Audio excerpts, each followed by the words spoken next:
on peut prendre autour de l'école, ce qu'on peut appeler le périscolaire au sens très large du terme. Là aussi, je sais qu'il y a beaucoup d'entre vous, certains m'ont parlé même en arrivant ici, qui sont engagés, notamment au travers de la vie associative. Et il faut aussi savoir que j'ai la jeunesse et la vie associative dans mes compétences, ce qui fait que la question de la vie associative et de ce qu'elle peut faire pour l'école est très importante. Vous faites déjà beaucoup en Seine-Saint-Denis, on peut faire encore plus. C'est vrai évidemment du soutien scolaire, mais c'est vrai aussi de toute une série d'activités. Et l'exemple que je voudrais donner ce soir, parce que c'est un exemple dont beaucoup peuvent se saisir, c'est le plan mercredi. Le plan mercredi, il va commencer en septembre prochain. C'est un plan qui consiste à se dire que la semaine, elle n'est pas de 4 jours ou de 4 jours et demi. La semaine, elle est de 5 jours, du lundi matin au vendredi soir. On peut même parler du samedi et du dimanche. Mais en tout cas, elle est de 5 jours. Et c'est très important qu'on ait cours le mercredi matin ou pas, on puisse, le mercredi, avoir des activités qui, du point de vue du sport, de la culture, de la nature, grand enjeu en Seine-Saint-Denis, que les enfants connaissent la nature, et des sorties vertes, etc. Bien, sur ces 3 dimensions, que le mercredi soit riche pour les enfants. Les premiers acteurs de cela, ce sont les communes. Et donc les communes de Seine-Saint-Denis ont vocation à s'engager très fortement dans le plan mercredi.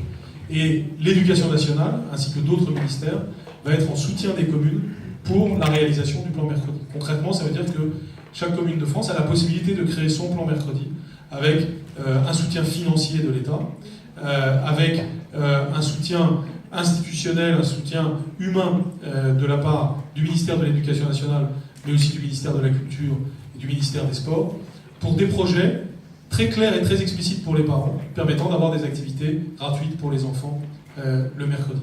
Or, ceux qui vont faire vivre cela concrètement, c'est aussi les associations. Et je sais que si je dis ça, on va me dire oui, mais alors les moyens des associations, la situation n'est pas simple aujourd'hui. Bien précisément, le plan mercredi arrive avec des moyens nouveaux, notamment grâce à l'implication des caisses d'allocation familiale. Et ces moyens nouveaux vont permettre, là aussi, de fluidifier le tissu associatif et d'avoir des activités pour les enfants. Ce plan mercredi, c'est quelque chose qu'en contact avec votre commune, vous pouvez contribuer à développer et sur lequel l'éducation nationale va s'investir. Enfin, et je terminerai par là, le 4e type d'actions sont des actions sur des enjeux qui sont des enjeux, non pas périscolaires, mais des enjeux autour de l'école. Il y en a, ou Alexandre, je ne sais plus citer tout à l'heure l'exemple de l'oral. Vous le savez, on a, dans la réforme du baccalauréat, dit qu'il y aurait un grand oral à la fin, et parfois l'objection que l'on fait, c'est les enfants, enfin les adolescents, les jeunes, ne sont pas égaux devant l'oral. Alors d'abord, quand je vois les concours d'éloquence en Seine-Saint-Denis, je ne suis pas certain que Seine-Saint-Denis soit en situation d'inégalité vis-à-vis de l'éloquence, mais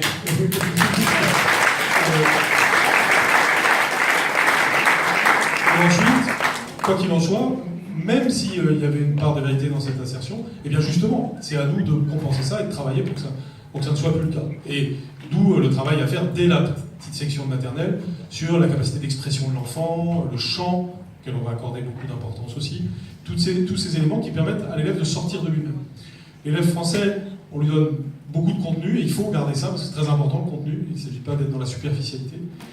Mais par contre, il est souvent moins bon que d'autres élèves d'autres pays sur l'aspect confiance en soi, sur l'aspect expression orale en particulier. Et nous devons donc encourager ce 2e pilier de ces compétences. Et c'est le signal qu'on envoie avec l'oral du baccalauréat. Et ça va passer évidemment par des cours, par exemple par le théâtre qui va se développer au collège en particulier, par les chorales qui vont se développer dès l'année prochaine. Ça aussi c'est une mesure très concrète. 2 heures de chorale proposées à tous les collégiens et collégiennes qui le veulent. Mais c'est aussi par le monde associatif, par les initiatives que vous pouvez prendre. Je crois qu'il y a des avocats dans la salle, ils vont contribuer dans le futur à aider au développement de cette éloquence dans les collèges, en commençant par les collèges les plus défavorisés. Et ainsi de suite. Et des idées comme celle-là, il peut y en avoir beaucoup, je sais que vous en avez, donc je n'ai pas besoin de l'illustrer davantage, je pense qu'on va entendre des choses de ce genre, mais que ce soit dans le domaine des sorties scolaires, dans le domaine de la santé, dans le domaine dans les domaines de la culture, il y a énormément à faire. Alors je conclurai en disant que parfois il y a des choses qui paraissent symboliques, mais qui en réalité sont la porte d'entrée vers des choses extrêmement concrètes. Un exemple de quelque chose de symbolique, j'en donnerai 2, qui est en réalité très concret, c'est quelque chose qui vient de se passer en cette fin d'année et quelque chose qui va se passer en début d'année scolaire. Et dans les deux cas, c'est très symbolique et très concret. Ce qui vient de se passer cette année, c'est tous les élèves de CM2 de France, ils sont presque 800 000, ont reçu des fables de La Fontaine. Et Alexandre nous disait son action tout à l'heure pour la lecture.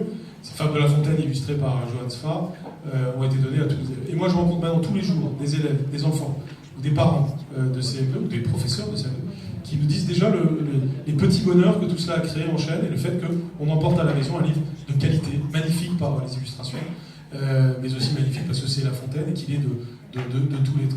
Et là encore, on entend parfois des objections à ça. Par exemple, les enfants ne comprendraient plus ce que ça veut dire, ou tout ça est vieillot.